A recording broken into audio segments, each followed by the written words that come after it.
Fydelia reseller, you can add users to your accounts. So in this video, we are going to see how to add a new account user and invite them to join the Fydelia platform. So let's go ahead and log in as a demo user.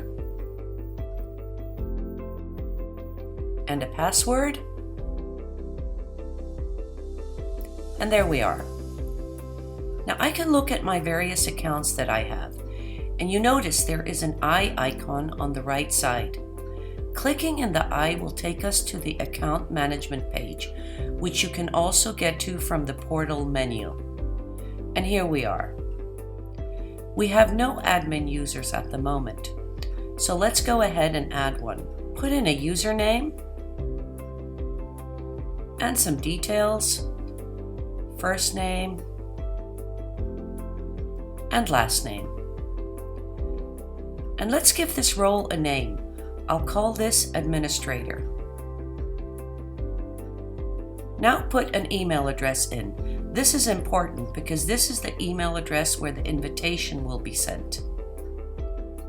And finally, I'm going to give this user some permissions. Marketing or manage pages. Marketing gives them access to data. Manage pages means that they can edit a splash page, and there we are. The admin shows at the bottom. And the email has been sent to the user inviting them to the Fydelia platform. Thank you for watching.